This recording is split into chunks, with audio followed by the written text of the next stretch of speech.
day. Yeah. Oh, ah.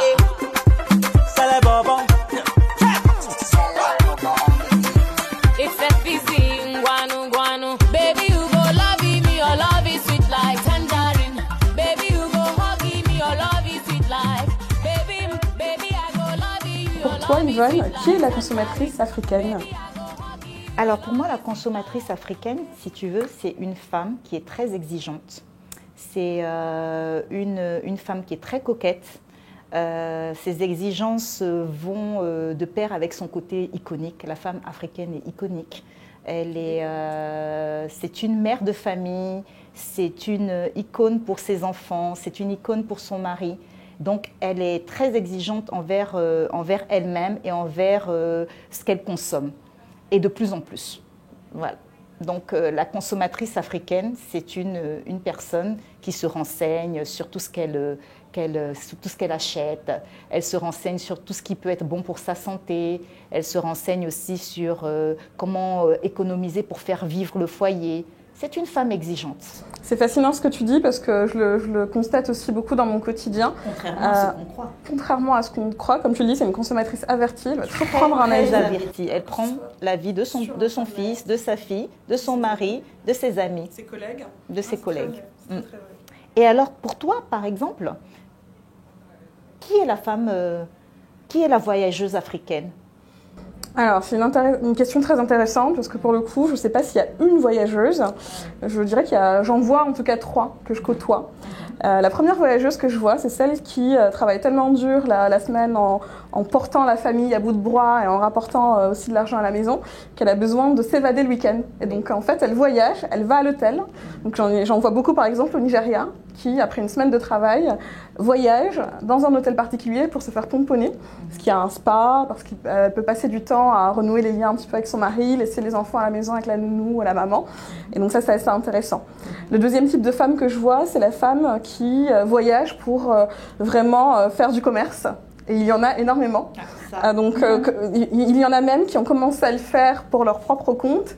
Pour moi, je dirais même que c'est la première voyageuse. Ah, c'est fort possible. C'est les Mama Benz. Les fameuses Mama Benz, ou même les demoiselles Benz, parce que c'est à tout âge maintenant, qui au départ vont pour acheter des marques auxquelles elles n'avaient pas accès sur le continent et qui, pour financer l'achat du billet d'avion, vont amener des produits à la revente pour des amis. Donc on le voit de plus en plus.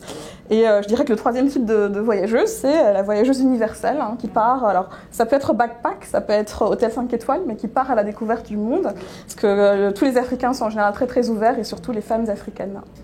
Alors, je me demandais, nous deux, nous travaillons sur des fonctions marketing, nous sommes toutes les deux des femmes, donc voilà, 100%. Est-ce que tu penses que le marketing est un métier purement dédié aux femmes, Yvonne? Pour moi, c'est pas un métier dédié aux femmes, mais c'est vrai que force est de constater qu'il y a énormément de femmes qui travaillent dans le marketing. Pourquoi? Parce que je pense qu'elles ont cette sensibilité à se rapprocher de la cible. Comme on disait tout à l'heure, les femmes, par exemple, les femmes africaines sont très exigeantes. Donc, elles comprennent les exigences des consommatrices. Et c'est pour ça qu'elles ont cette tendance à aller vers les métiers du marketing. C'est aussi la femme dans le marketing, c'est pas un métier dédié complètement aux femmes, mais je pense que c'est un métier qui se prête bien aux femmes parce que, comme je disais, elles sont coquettes, donc elles savent s'identifier un peu aux consommateurs, etc. Elles sont de grosses consommatrices et je pense que c'est pour cette raison qu'il y a plus de femmes dans le marketing. Mais les hommes qui font du marketing sont tout aussi efficaces, même si c'est un peu plus rare. Intéressant. Je suis tout à fait d'accord. Et donc pour toi, quelle est la plus belle valeur de la femme africaine? Alors tu sais, moi j'aime bien te faire des réponses en 2 temps à chaque fois et j'arrive pas à choisir entre 2 réponses évidentes qui me viennent à l'esprit, donc je vais essayer de les combiner. La première réponse qui me venait à l'esprit, c'est leadership. Pour moi, les femmes africaines sont vraiment des capitaines.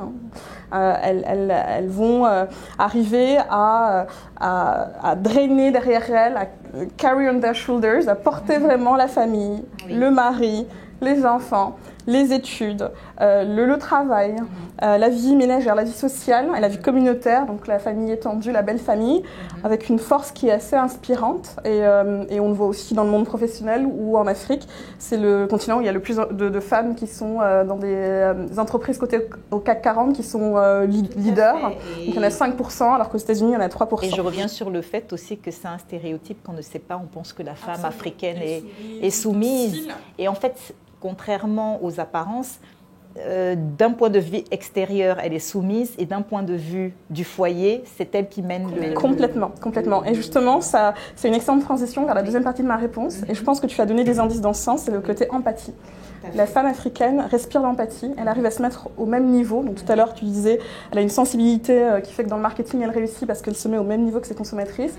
Elle peut se mettre au même niveau que son mari, alors même qu'elle peut gagner plus d'argent pour dire, voilà, je suis aussi sa compagne et son partenaire dans le foyer. Elle se met au niveau de ses enfants, après une dure journée d'école, elle est là pour les rassurer. Donc du coup, je dirais que c'est un leadership à l'écoute, une empathie active. Voilà. Tout à fait.